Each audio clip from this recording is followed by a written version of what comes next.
Nearly every product imported into the US was suddenly slapped with a hefty tariff. That's what happened when President Trump imposed new tariffs on goods from 60 trading partners, and now 25 Democratic-led states are suing him over it. Welcome to another episode of Regtalks. Join us as we explore to find out if Trump yet again exceed his legal authority to impose import taxes. It's a dramatic move, and it signals real tension between state governments and the federal executive.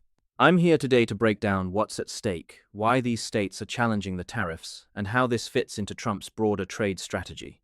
Today's episode will unpack the legal showdown, explain Section 301 of the Trade Act, review Trump's history of tariff losses, and explore why forced labor is suddenly the centerpiece of his new tariff claims. We'll also look at the broader impact nearly every U.S. import is affected, so this isn't just a trade war headline. Let's jump right in with the states that are leading the charge against these tariffs. I find it fascinating that this coalition includes a mix of states, from California and New York to Maine and Kentucky. It's not just the usual suspects. The list covers much of the country. That's true, and it matters. These states represent diverse economies from tech in California to manufacturing in Michigan, so the tariffs hit a wide variety of industries. It shows just how broad the impact is. And they're suing in the U.S. Court of International Trade in New York, which is the go-to venue for cases like this. It's not just symbolic, the court has real power over trade policy.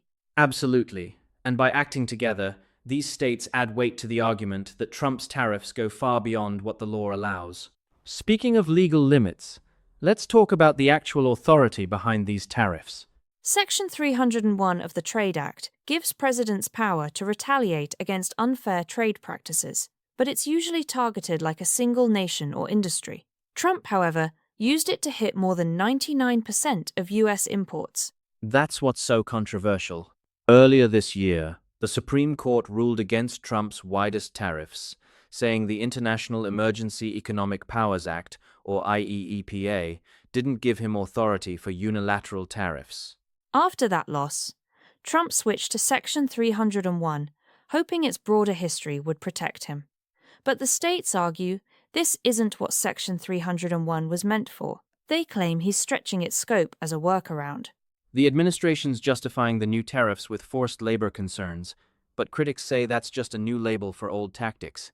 It's a legal chess match, and the courts have already weighed in several times. Trump's team argues that forced labor abroad justifies the tariffs, but many see this as a way to repackage previous trade restrictions struck down by the courts. What do you make of that? Forced labor is definitely a genuine concern in global trade, but using it as a blanket justification for tariffs on nearly all imports seems like overreach. It's not just about ethics, it's about legal precedent. Small businesses and states claim past Section 301 actions targeted specific abuses, not entire trading blocs. They're worried about precedent. What stops any president from inventing a broad justification next time? Exactly. And the courts have consistently questioned the scope of these actions. The forced labor argument hasn't convinced judges so far, so this latest move is under intense scrutiny. What stands out is Trump's persistence. Even after the Supreme Court struck down his tariffs in February, he pivoted and launched new ones under a different legal theory, and those were blocked too. He's made tariffs the heart of his second-term foreign policy. After losing in court, he publicly criticized the justices, calling them disloyal. It's rare to see such direct pushback from a president after a legal loss. Despite repeated defeats, the administration keeps issuing tariffs. Small businesses and states have won challenges before, but the tariffs remain in effect pending appeal, which means uncertainty continues. That uncertainty trickles down to industries and consumers' prices, supply chains, global relationships. It's a cycle that's reshaping how trade policy gets made in Washington. Let's wrap up with what listeners can take away. Here's what we learned.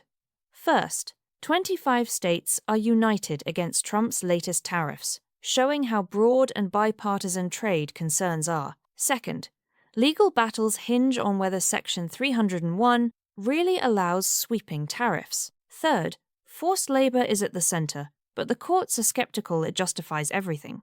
If you're a business or consumer, Keep tracking these court decisions. They could change import costs, availability, and even the direction of U.S. trade policy. For now, the best action is to stay informed and ask your representatives how these tariffs affect your community.